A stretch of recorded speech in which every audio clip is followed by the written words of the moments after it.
Yo, it's Guido coming at you with the Tactics Talk, guys. Let's talk wheeled tanks, my friends.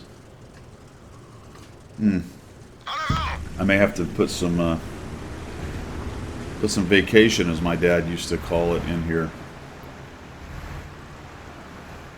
if we are going to talk about wheeled tanks. You know, this is the Tier 6 French 178 Bravo. It doesn't have the speed, but it's got the magic auto aim. It's got wheels, and one of the biggest things one of the biggest things going for it is it doesn't get tracked. And while the wheels can get damaged, it can get slowed down. It's not very easy to do. There's the magic auto aim. And as I was playing this game, running roughshod over this team with my wheeled tank, I started thinking about why is it that these wheel tanks are so good. I have an 80% win rate in this. Granted, it's only on about 25, 30 battles. I have another Tier 6 French tracked light tank, the 12T, that I'm barely scraping by at 50% on, again at about 25, 30 battles. So just because you're doing good in one thing, or you have a one-off game like this, it doesn't necessarily prove that it's a broken game mechanic or the tank is OP or any of those things. However, these things have been around enough and have got me thinking. And I'm often wondering, you know, what is it about these wheeled tanks that makes them so good? Why do so many really good players love to rage around in the EBR 105, the FL10, the EBR 90? What is it about them that appeals to the good player? Well, right off the bat, it's mobility. Good players love mobility, the ability to get around, to avoid shots. Unfortunately, I'm not smart enough to avoid that one. The ability to get around, the ability to avoid shots, the ability to move around the map, to be the places they need to be when they need to be there. But it's not just that, because there's a lot of fast tanks in the game. So it's not just the mobility, right? It's not just the ability to get around the map. Fast light tanks can do that have tracks. Fast medium tanks can do that. Oh, by the way, that's why good players like fast mediums or even fast heavies. So that's one piece of it. That's one piece of it. Number two, they're incredibly accurate, even on the run. This allows for, while you are raging around, to do things like this. Just an auto aim, firing away. Probably going to miss this because he's moving.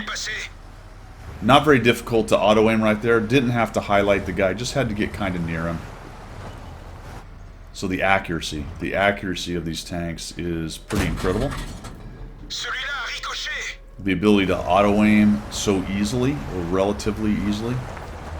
But it's not just that either. It's not just the mobility, it's not just the magic auto aim and the accuracy of the things. The biggest thing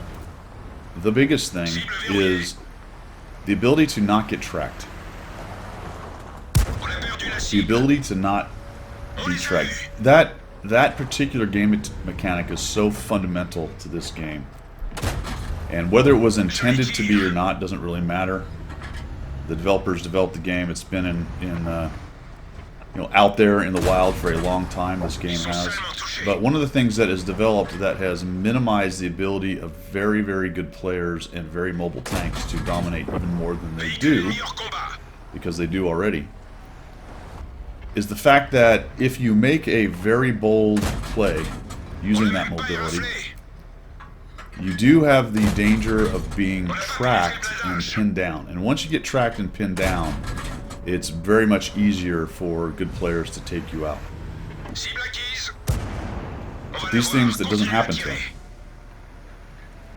They can get slowed down, but they can't be tracked. And I don't think you can, it would be difficult to overestimate the importance of not being tracked in this game. Got the T-29 making a runner.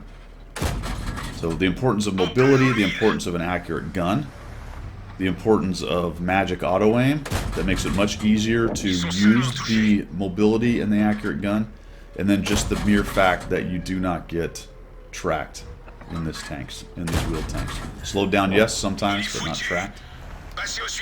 Circling things, making bold moves, moving from cover to cover, getting out of bad situations, 1v2ing things just because of mobility. All of these things are in play when you have those three things together: the massive mobility, the very accurate gun with the magic auto aim, and the fact that you don't get tracked. These are all things that when you put them together, maybe separately each one of them is not necessarily that amazing, but when you put them all together, it makes an absolute monster of a tank. So what does Wargaming do to try to balance that? Well, they do things like make it very, very low hit points. Doesn't have a lot of armor. It's unfortunate though, because of the way the game works with auto bounce angles and the big tires that eat shots that don't do any HP of damage but only crit the tire, or various other things like that. It's unfortunate that that particular balancing factor is lessened or maybe even minimized by the rest of the game mechanics in the game. So yes, they can be taken out if they're hit. They don't have a lot of hit points, they don't have a lot of armor. But the number of crit no damages, bounces, wheels, soaking up shots, all that good stuff is pretty crazy. It's pretty crazy. So we have a 6 kill, 2,147 damage, 750 assist right there while I was talking. Raging around in my AMD 178 Bravo. Noted, a one-off. Not saying that just because I got an ace tanker on with 6 kills in this tank. This was my first ace tanker, so it's not like I'm running around doing ace tankers every second battle. That's not the claim here. It's just the discussion about the mechanic itself of the wheeled tank. And the one massive X factor that doesn't get talked about too much is, especially that can be leveraged by very good players, is the fact that they just don't get tracked. And even with the recent nerf where they slow down a little bit more, you are still moving. That's how important this is. You know, a lot of times when a good player makes a calculated move from one place to another, sometimes, you know, they'll get pinned or they'll get tracked right at the last second. So even if you're going to cover with the wheel tank and you get hit and you slow down, you're still moving. And that is hugely, hugely important. Can be leveraged by good players pretty easily, actually. So just throwing that out there for you guys. I don't necessarily think that there's a fix to it, as in I don't think Wargaming is really going to do anything about it. It's unfortunate, in my opinion, that it's got here.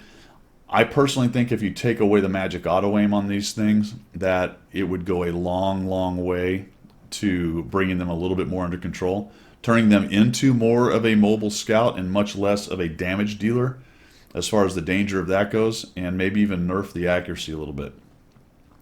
Or potentially leave the magic auto aim in and nerf the accuracy a lot. But the thing about the magic auto aim is it is illegal on any other tank, but for some reason it's legal on the light tank. Now I understand why they think it needs to be illegal on these tanks, but because of the other things they can do, they don't need it. So removal of the magic auto aim and potentially nerf a little bit the accuracy on this, you turn them more into the mobile scout that Wargaming wanted them to be, and less of the absolutely catastrophically dangerous anti-scout that they are, and late game murderizer of things, being circled, getting hit and runs, things like that. And you can do that with light tanks. That's what light tanks do, and they excel at it, and I think that's a great part of the game. But without being able to be tracked, that just negates one of the biggest gameplay mechanics in the entire game. And I think at that point it becomes kind of a broken class. Anyway, that's my opinion on it. Let me know what you think down in the comments. See ya.